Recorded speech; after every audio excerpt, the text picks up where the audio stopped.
بسم اللہ الرحمن الرحیم۔ حضرت ابوبکر صدیق رضی اللہ عنہ نے ایسے اصولوں پر اپنی خلافت کی بنیاد رکھی جس میں ہر حکمران وقت کے لیے سبق ہے۔ یہ 6 رہنما اصول بنتی ہیں اور یہ رہنما اصول ہمیں ان کے پہلے خطبے سے ملتے ہیں جو حضرت ابوبکر صدیق رضی اللہ عنہ نے خلافت کے بعد منصب سنبھالنے کے بعد جو پہلا خطبہ ارشاد فرمایا، ان سے یہ ہمیں 6 اصول ملتے ہیں۔ یہ ان کا خطبہ امام ابن سعد نے الطبقات الکبریٰ میں، خطیب بغدادی نے تاریخ بغداد میں، حافظ ابن کثیر نے البدایہ والنہایہ میں ان کے اس خطبے کو روایت کیا ہے، بیان کیا ہے۔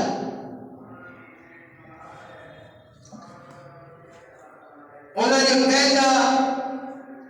پہلے اللہ تعالیٰ کی حمد و ثنا کی، حمد و ثنا کرنے کے بعد فرمایا ایھا الناس فإنی قد ولیت علیکم ولست بہیئکم، اے لوگوں مجھے تم پر حکمران بنایا گیا ہے، مجھے تمہاری ذمہ داری سونپی گئی ہے۔ وَلَسْتُ بِهَيِّكُمْ، اور میں تم سے بہتر نہیں ہوں، میں تم سے بہتر نہیں ہوں۔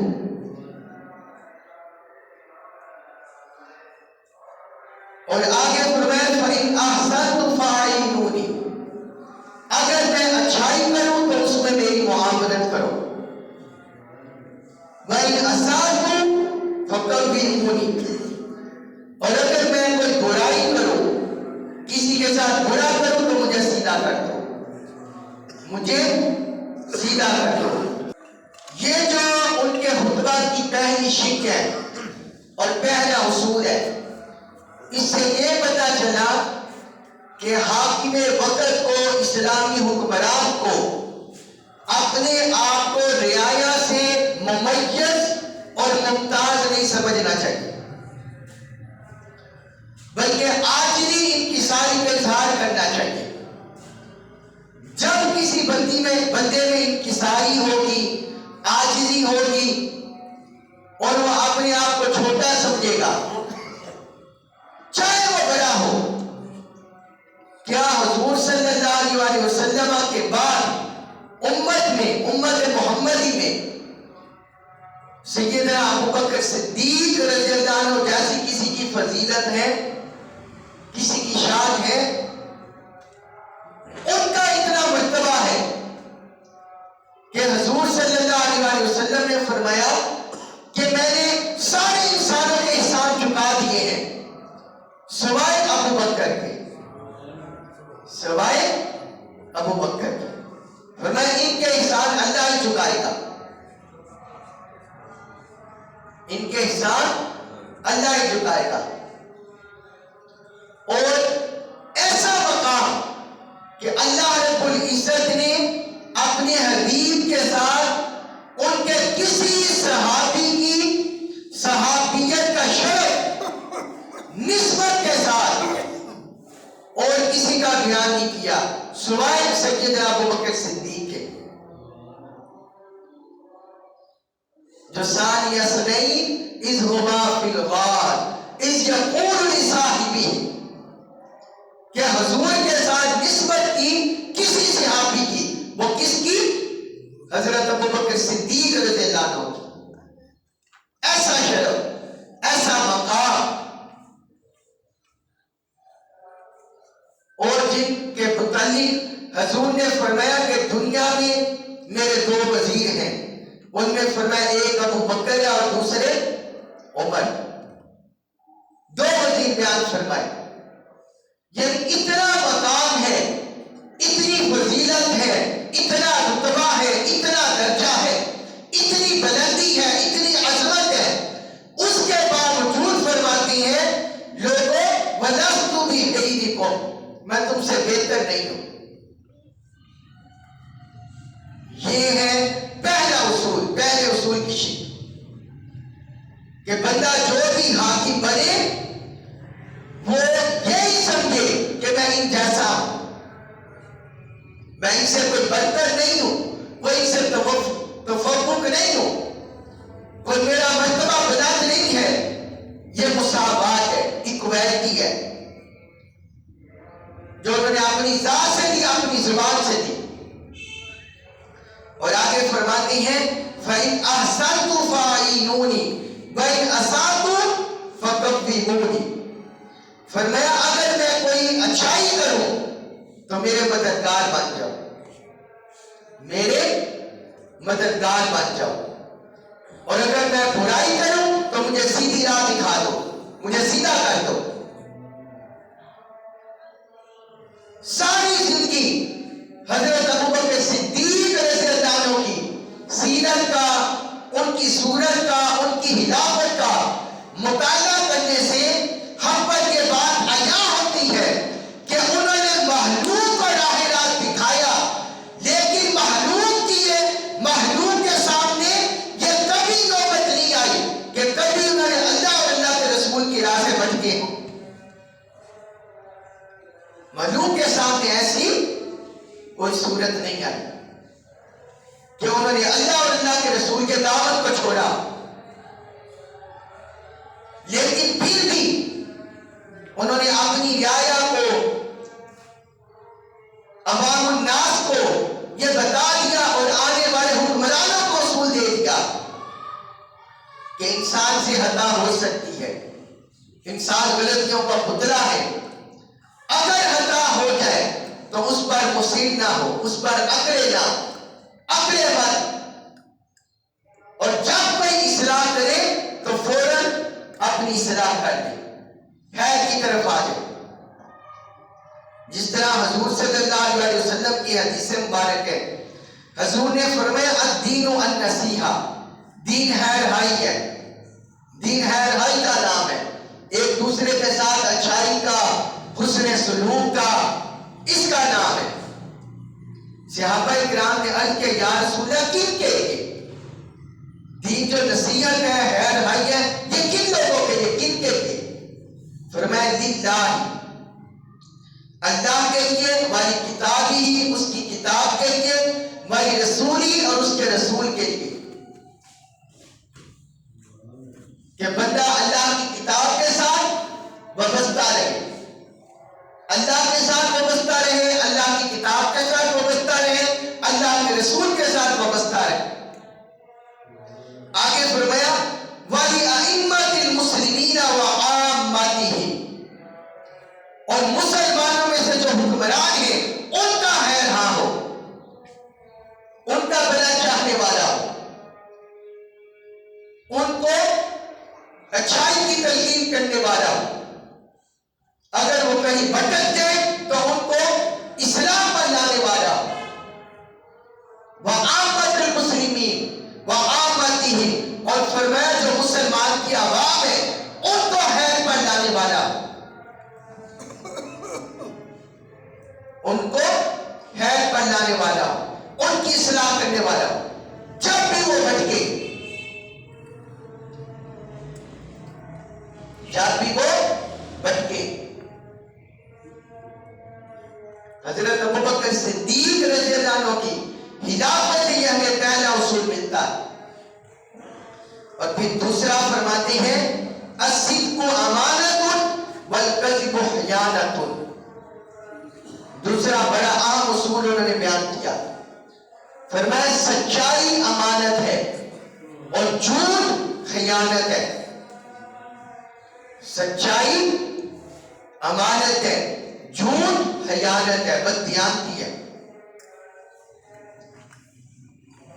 ایمانت کی بنیاد اگر سچائی پر ہو، صدق پر ہو، حسن نیت پر ہو، تو وہی عمارت پنپتی ہے، وہی عمارت، وہی حکومت استحکام پاتی ہے، اسی حکومت کو فروغ ملتا ہے۔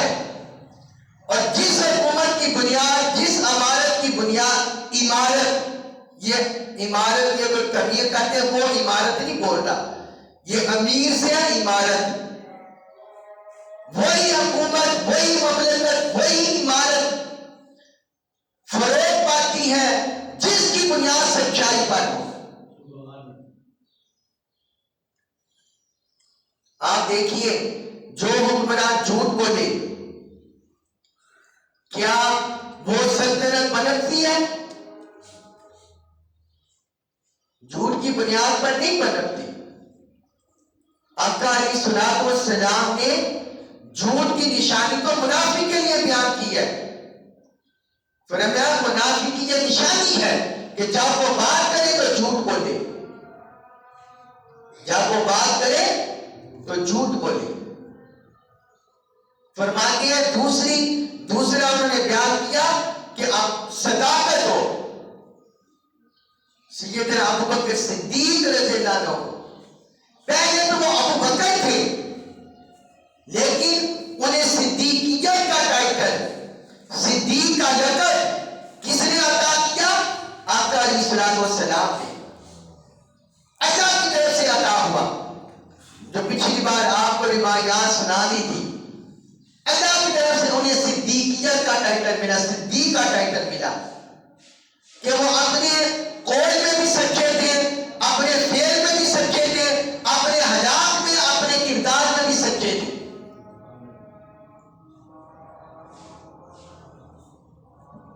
تو فرماتے ہیں اسی طرح اللہ تعالی نے ارشاد فرمایا صداقت کے بارے میں، فرمایا یا ایھا الذین آمنوا اتقوا اللہ وکونوا مع الصادقین، اے ایمان والو اللہ سے ڈر جاؤ، وَقُولُوا مَعَ الصَّادِقِينَ، اور سچوں کے ساتھ ہو جاؤ،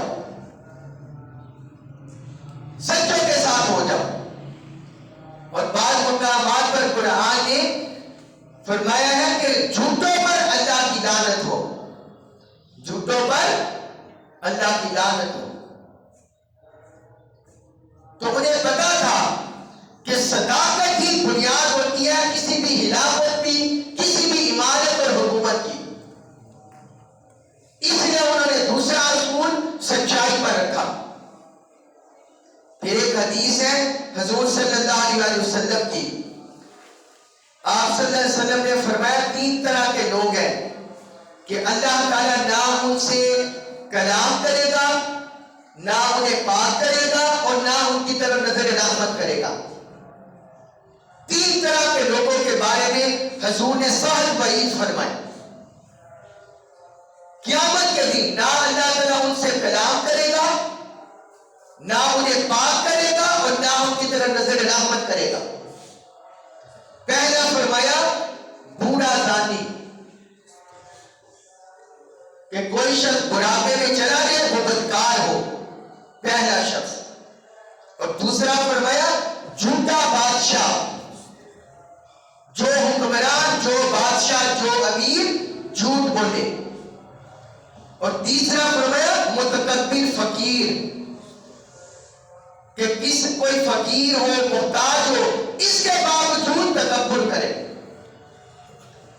فرمایا یہ 3 طرح کے لوگ ہیں جو اللہ کی رحمت سے بھی محروم ہوں گے، اللہ ان سے کلام بھی نہیں کرے گا اور ان کی طرف انہیں پاک بھی نہیں کرے گا۔ یہ صحیح مسلم میں حدیث ہے۔ تیسرا اصول سیدنا ابو بکر صدیق رضی اللہ عنہ نے بیان کیا اپنی خلافت کا، جس میں رہنما اصول ہے، جس میں گائیڈنس ہے، اور جس میں ہر حکمران کے لیے ایک زاویہ ہے کہ کس نہج پر وہ اپنی حکومت کو چلائے۔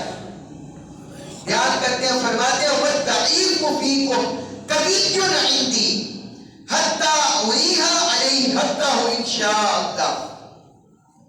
فرمایا تم میں سے جو کمزور ہے وہ میرے نزدیک طاقتور ہے، جب تک کہ میں اسے اس کا حق انشاءاللہ نہ دلا دوں، جب تک کہ میں اسے اس کا حق انشاءاللہ نہ دلا دوں۔ فرمایا وہ میرے نزدیک طاقتور ہے، ضعیف، کمزور۔ اور آگے فرمایا وَالْقَوِيُّ فِيكُمْ ضَعِيفٌ حتی آنز الحق منہ انشاءاللہ، اور تم میں سے جو طاقتور ہے وہ میرے نزدیک کمزور ہے جب تک کہ میں غریبوں سے اس کا حق نہ لے لوں، اس کا حق وصول نہ کروں۔ فرمایا وہ طاقتور میرے نزدیک کمزور ہے۔ یہ ہے اصول۔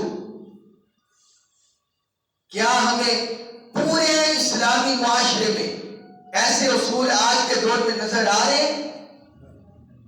نہیں ہمیں نظر آ رہے۔ کوئی یہاں مالی لحاظ سے طاقتور ہوتا ہے، کوئی اسٹیٹس کے لحاظ سے طاقتور ہوتا ہے، کوئی حکومت کے لحاظ سے طاقتور ہوتا ہے، تو وہ کمزوروں کو دباتا ہے، چاہے وہ حکمران ہو، چاہے وہ وزیر اعظم کے منصب پر ہو، صدر کے منصب پر ہو، وزیر اعلیٰ کے منصب پر ہو، گورنر کے منصب پر ہو، یا کسی محکمے کا سربراہ ہو، الا ماشاءاللہ استثناء ہر جگہ موجود ہوتا ہے، اچھے لوگ موجود ہوتے ہیں، لیکن وہ گنتی کے برابر بھی نہیں۔ تو حضرت ابوبکر صدیق رضی اللہ عنہ نے یہ اصول ہمیں دیا۔ کمزور کہتے ہیں میرے نزدیک طاقتور ہے، وہ طاقتور ہے میرے نزدیک جب تک کہ میں اسے اس کا حق نہ دلا دوں۔ یہ ہے رعایا کا خیال رکھنا، اور کمزور کو اپنے اوپر طاقتور سمجھنا۔ وہ کس لحاظ سے سمجھتے تھے کہ کل اللہ کے حضور میری بات پرس ہوگی۔ جب یہ غریب کمزور کھڑا ہو گیا کہ باری تعالیٰ اس نے مجھے فلاں سے میرا حق لے کر نہیں دیا، تو اس وقت میں کیا جواب دوں گا؟ کہتے ہیں وہ میرے نزدیک طاقتور ہے، اور جو طاقتور ہے وہ میرے نزدیک کمزور ہے، وہ ضعیف ہے۔ یعنی عدل و انصاف کی بنیاد پر انہوں نے خلافت کی بنیاد رکھی، جس میں امیر غریب برابر ہو، جس میں دوست دشمن برابر ہو، امیر اور فقیر میں فرق نہ رہے، دوستی دشمنی کی بنیاد پر فرق نہ رہے۔ یہ اصول انہوں نے دیا، اور یہ اصول اللہ اور اللہ کے رسول نے دیا ہے۔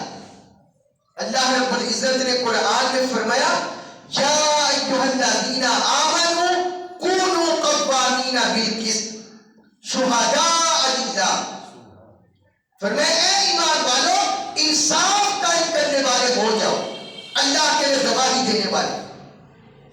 وبالوالدین والاقربین، چاہے ولو علی انفسکم وبالوالدین والاقربین، چاہے وہ تمہارے اپنے خلاف ہو، تمہارے والدین کے خلاف ہو، یا تمہارے رشتہ داروں کے خلاف ہو۔ ان یکن غنیا او فقیرا فاللہ اولی بہما، اگر وہ امیر ہوئے یا فقیر ہوئے تو فرمایا اللہ ان کا زیادہ ہمدرد ہے، اللہ ان کے زیادہ ساتھ ہے۔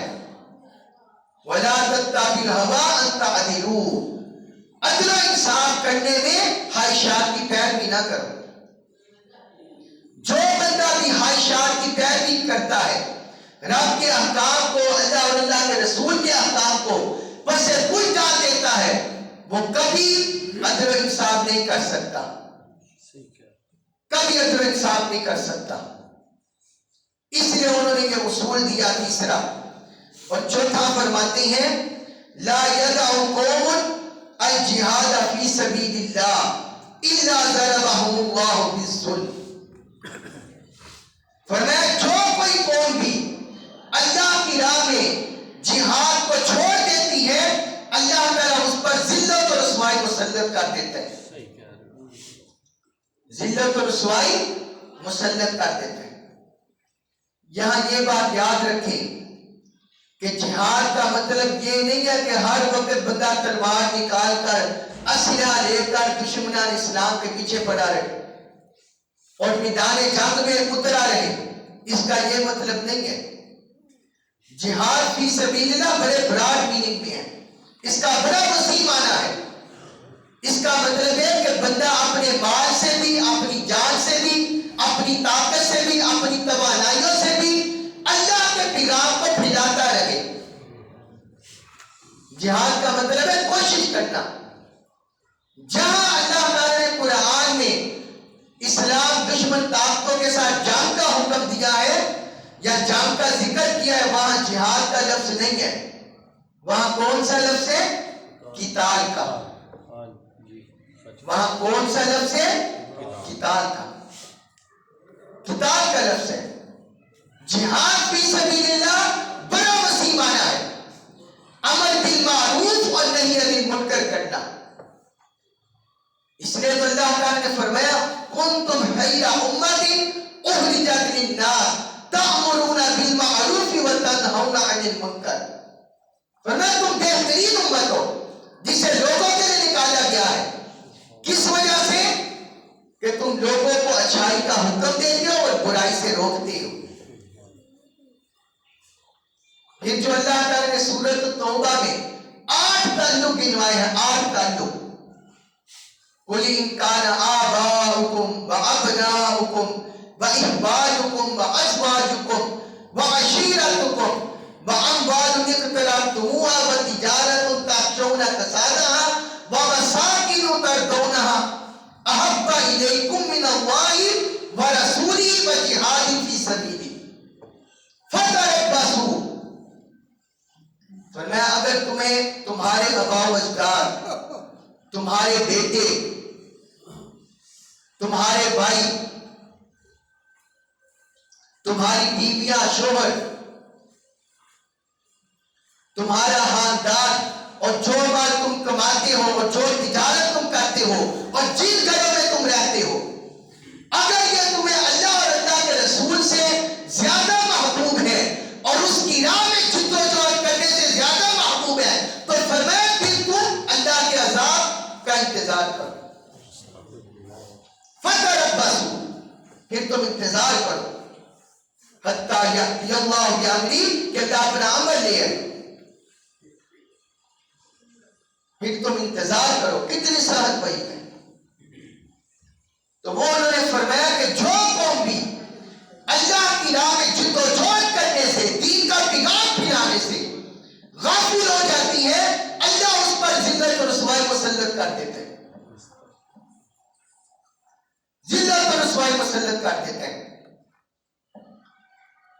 اور آگے فرمایا انہوں نے 5واں اصول دیا. انہوں نے 5واں اصول کہتے ہیں وَلَا تَشِيعُ الْفَاحِشَةُ فِي قَوْمٍ قَطُّ إِلَّا أَمَّهُمُ اللَّهُ بِالْبَلَاءِ. کہتے ہیں کہ جس قوم میں بھی فحاشی پھیلتی ہے، بدکاری پھیلتی ہے، برائی پھیلتی ہے اور یانی پھیلتی ہے، تو کیا ہوتا ہے؟ إِلَّا أَمَّهُمُ اللَّهُ بِالْبَلَاءِ. اللہ تعالیٰ اسے مصیبت سے، آفتوں سے اس پر مسلط کر دیتا ہے. مصیبتیں آتے ان میں عام کر دیتا ہے. بلائیں آتی ہیں، مصیبتیں آتی ہیں، مصیبتیں بلائیں آتی ہیں.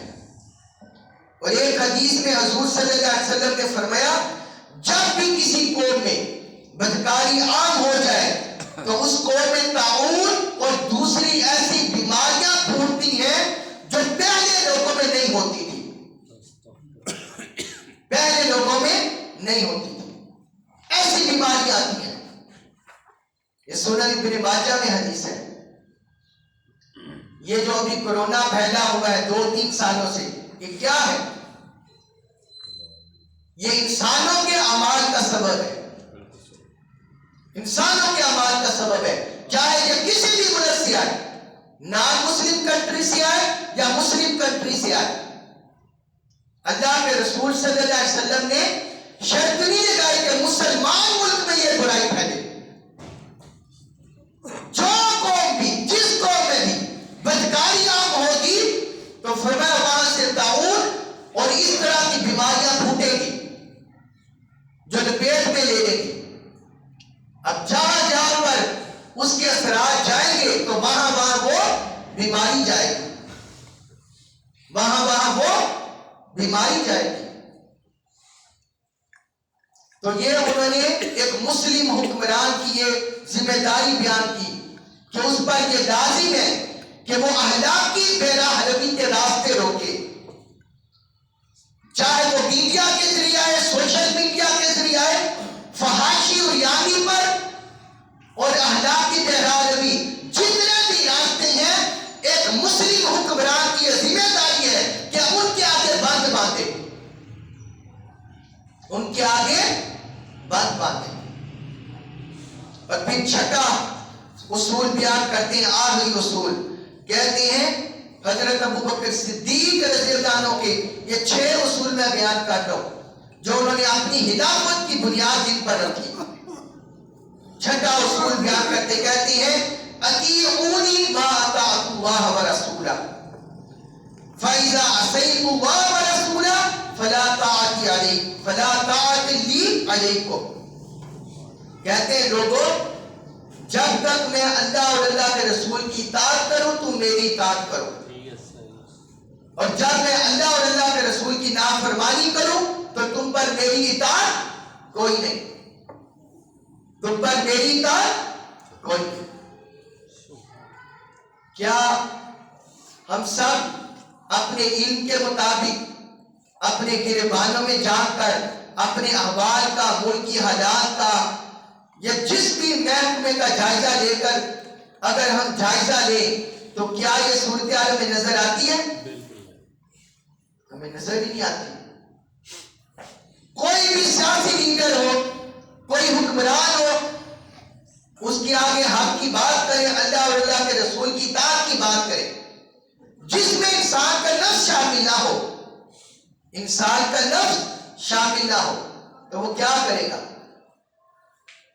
وہ تو اگر کوئی اس کا مالدار ہوگا اس کو سسپینڈ کر دے گا، اس کو معزول کر دے گا، اس کو فارغ کر دے گا۔ اوپر سے لے کر نیچے تک یہی حال ہے۔ کیا اس امت میں سیدنا ابوبکر صدیق رضی اللہ عنہ جیسے فضیلت والا کوئی ہے؟ وہ بیان کر رہے، وہ اپنی خلافت کی بنیاد بیان کر رہے کہ اگر اللہ اور اللہ کے رسول کی نافرمانی کرو پھر میری اطاعت تم پر نہیں ہے۔ اور یہ حضور صلی اللہ علیہ وسلم نے بیان فرمایا، متفق علیہ حدیث ہے۔ حضور نے فرمایا لا طاعت لمخلوق فی معصیت الخالق انما الطاعۃ بالمعروف۔ فرمایا اگر کوئی مخلوق میں سے کوئی بندہ خالق کی نافرمانی کرے تو مخلوق پر اس کی اطاعت کرنا جائز نہیں ہے، مخلوق پر اس کی اطاعت کرنا جائز نہیں ہے۔ فرمایا اطاعت صرف نیکیوں میں ہوتی ہے، اطاعت صرف نیکیوں میں ہوتی ہے، اخلاق حسنہ میں ہوتی ہے۔ یہ 6 اصول انہوں نے بیان کیے۔ جو بھی حکمران، جو کسی محکمے کا سربراہ، چاہے وہ ایگزیکٹو لیول پر ہو، صدر کے منصب پر ہو، وزیر اعظم کے منصب پر ہو، وزیر اعلیٰ، گورنر یا کسی ادارے کا سربراہ ہو، ان 6 اصولوں پر عمل کرنے میں انسانیت کے لیے فلاح ہے، بھلائی ہے، اور ان کو پس پش ڈالنے میں ذلت و رسوائی ہے۔ اللہ تبارک و تعالی ہمیں عمل پیرا ہونے کی توفیق عطا فرمائے۔ وما علینا الا البلاغ المبین۔